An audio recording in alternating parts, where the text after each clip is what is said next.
শোকাবহ আগস্ট।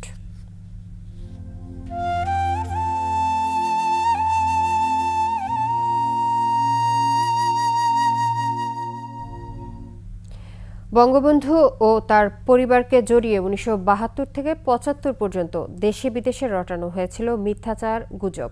এসবের সাথে সেনাবাহিনীর বিপদগামী কয়েক কর্মকর্তার লবিস্ট আন্তর্জাতিক গণমাধ্যমকেও প্রভাবিত করেছিল বাংলাদেশ বিরোধী প্রচারণায়।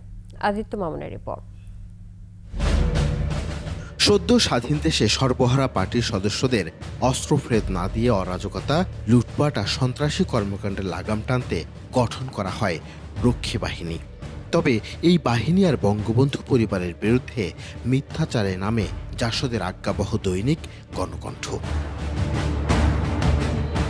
কখনো গোপনে, কখনো প্রকাশ্যে কেবল বিরুদ্ধচারণী নয়, ঔদ্ধত্যপূর্ণ কর্মকাণ্ডে জড়িয়ে পড়ে কয়েক ব্যক্তি ও দল।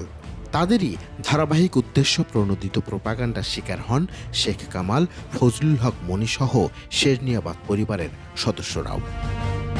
তখন সোশ্যাল মিডিয়া ছিল না, কিন্তু তখন এরকম মিডিয়া ছিল যে মিডিয়াগুলো কাজই ছিল প্রোপাগান্ডা করা।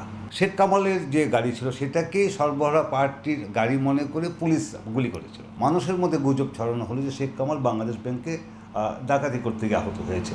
এই গুজবের একটা চূড়ান্ত রূপ এসে দাঁড়িয়েছিল 14ই আগস্ট দিবাগত রাত, তারিখ হিসাবে 15 আগস্ট।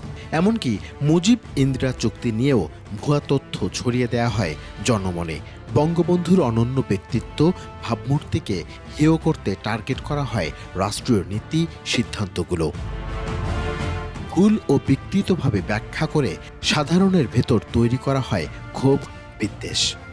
বঙ্গবন্ধু সরকারের বিরুদ্ধে প্রথম মিথ্যাচারটা হচ্ছে বাংলাদেশ ভারত যে 25 বছর চুক্তি হয়েছিল, এটা একটা প্রকাশ্য চুক্তি। এর ABCD A to Z সবাই জানে, সবাই জানত, কিন্তু রাজনৈতিকভাবে বলা হলো যে এটা একটা 25 সালা গোলামির চুক্তি, গোপন চুক্তি। হ্যাঁ, তো সেই চুক্তি গোপন কিছু ছিল না। এসবকে পুঁজি করে কর্নেল ফারুক সহ পাকিস্তানপন্থী সেনা কর্মকর্তারা শেষ পেরেক হিসাবে রাজতন্ত্র প্রতিষ্ঠা করা হবে এমন গুজব রটায় মুক্তিযোদ্ধা সৈনিকদের মধ্যে। বালুর ঘাটে যে যখন মেজর ফারুক, মেজর রশিদরা তাদের বাহিনীকে ফল ইন করালো, তার আগে মেজর ফারুক তার বক্তৃতায় এভাবে বক্তৃতা করেছিল যে আগামীকাল 15ই আগস্ট ঢাকা বিশ্ববিদ্যালয়ে শেখ মুজিবুর রহমান বাংলাদেশে স্থায়ীভাবে রাজতন্ত্র ঘোষণা করবে। এর মানে হচ্ছে যে সে তার সৈনিকদেরকে এমনভাবে মোটিভেট করার চেষ্টা করেছিল মিথ্যা কথা বলে, গুজব দিয়ে, প্রোপাগান্ডা দিয়ে, যেটা আর তাদেরকে মোটিভেট করে এবং তারা 32 নম্বরের দিকে এগিয়ে আসে।